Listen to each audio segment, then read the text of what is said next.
It's time to start your day with the First Cup Morning Show. Serving up a warm cup of good news, positivity, and uplifting messages. And now, here's your host, Our dad, Joshua Kangley. Hello, friends. Good morning to you, and welcome back to the First Cup Monday Morning Show. I'm Joshua Kangley, and I'm so happy to be here with you again on a Monday morning, starting off the week together with some good news. I want to thank you for joining the show with me this morning. And I do have some good news for you today that I'm so excited to share, and we will get to that in just a bit. But first, let's start off with a quote.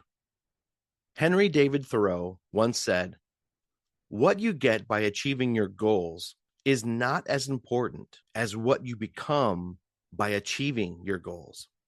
With these words, Henry David Thoreau understood something that often gets lost in a results-driven world. For sure, goals matter. I think goals are important for all of us, but not for the reasons we usually think. You see, the achievement itself is temporary. The paycheck gets spent, the applause fades, and the milestone eventually becomes the new normal. But the person you become in the process, that stays. The discipline you build when no one is watching, the resilience formed through setbacks, the patience learned when progress is slow, the humility gained when the path humbles you. Those things don't disappear when the goal is reached. They shape how you show up in every area of life that follows. So maybe this week when we look at our goals, the question isn't, did I accomplish it? But who did I become in the process in pursuing it? Because long after the goal is checked off, you're still living with the person you've built. And that is the real achievement.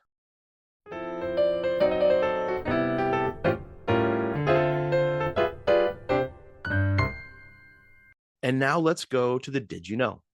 Did you know on this date, December 29th, in 1851, the very first Young Men's Christian Association, or the YMCA, was established right here in the U.S. in Boston.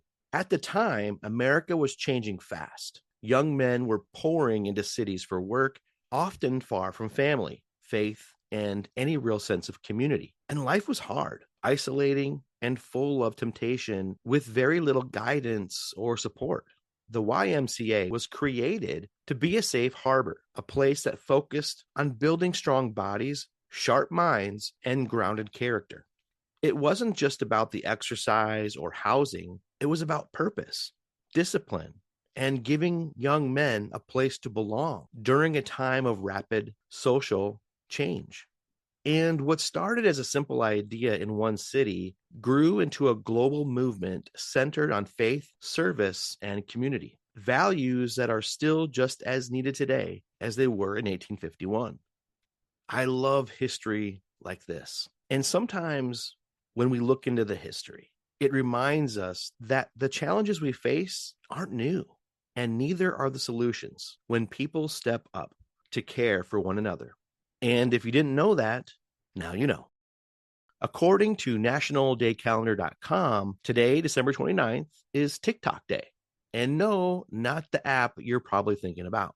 TikTok Day, observed annually on December 29th, reminds us to complete any unfinished business that might need addressing before the end of the year. As the end of the year approaches us, many items call for our attention. Unfinished business usually needs to be wrapped up before the end of the calendar year. Things like larger business purchases and charitable donations for the tax year may need to be transacted before December 31st. Another thing to consider is your medical plan. Does your deductible start over? Do you have a flexible savings account with funds to use? Some employers offer annual benefits that will be lost if they aren't used by the end of the year. Time is running out. TikTok Day may also be a day to look at personal goals. Did you finish reading that book? Bucket lists call our names. Is there anywhere you wanted to travel or any foods you wanted to explore? Maybe your goals are grander. Whatever they are, tick tock. And now it's time for some animal fun facts.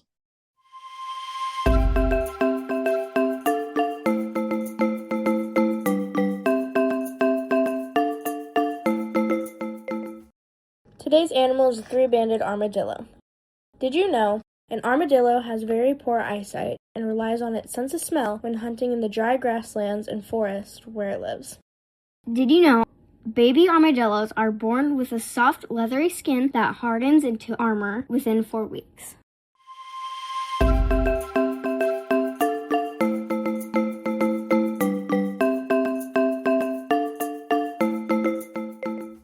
All right, friends, let's get to the good news of the week.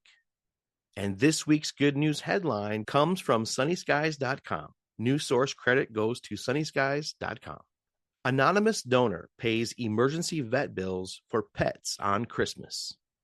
An anonymous donor surprised staff and visitors at Wheat Ridge Animal Hospital in Colorado by offering to cover emergency room exam fees for pets brought in that day. According to the hospital, the man arrived around 8 a.m. and told employees he planned to stay for a couple of hours and pay for the emergency exam fees for anyone who came in through the doors. Each gift came in a simple envelope containing a check that covered the nearly $200 emergency fee, a cost that could be overwhelming for families already worried about their pets.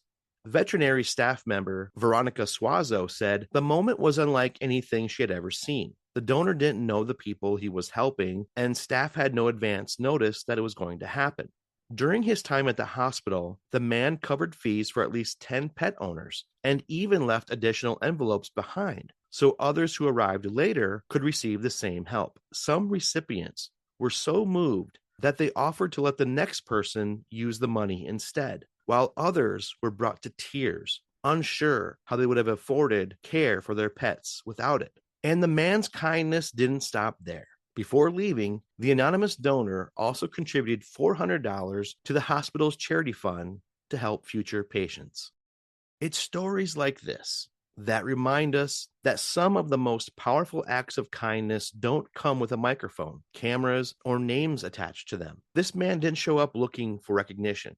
He didn't post about it. He didn't ask anyone to remember him. He simply walked into a place where people were already stressed, scared, and really worried about something they loved, their pet. And he removed one heavy burden from their shoulders. Now, $200 might not sound like much to some, but when your pet is sick or injured, that number can feel impossible. And on Christmas, when emotions and expenses are already high, that kindness becomes something far greater than money. It becomes relief, hope, and reassurance in a moment of fear. And what stands out to me the most is that he stayed, he waited, he watched lives quietly change in front of him. And when he left, he made sure the kindness would continue even after he was gone. This is what goodness looks like when no one is watching. It's simple, it's intentional, and it's deeply human. In a world that often feels loud, divided, and transactional, moments like this remind us that compassion still moves freely among us, sometimes in an envelope, sometimes in silence, but always with an impact. Many of us are not able to do what this anonymous donor was able to do, but we can all show up in our own way. We can be more kind, more understanding, more patient. We can all lighten someone else's load. And we can all choose to be the quiet reason someone's day turns out better than they feared. And that is good news worth holding on to. I really hope you enjoyed that good news. What a great story. And remember, for more good news, positivity, and uplifting messages, you can always visit guidinglights.org. That's www.guidinglights.org. And as always, before we go, I'd like to leave you with a dad joke. Why do fathers take an extra pair of socks when they go golfing? In case they get a hole-in-one. Well, friends, that's going to wrap up this week's show. I hope it brought some light into your life and a smile on your face, ready for the week. Now I challenge you to be the reason someone smiles this week, and have a great week yourself. And please remember, don't let the mainstream media fool you, because there is always good news happening all the time.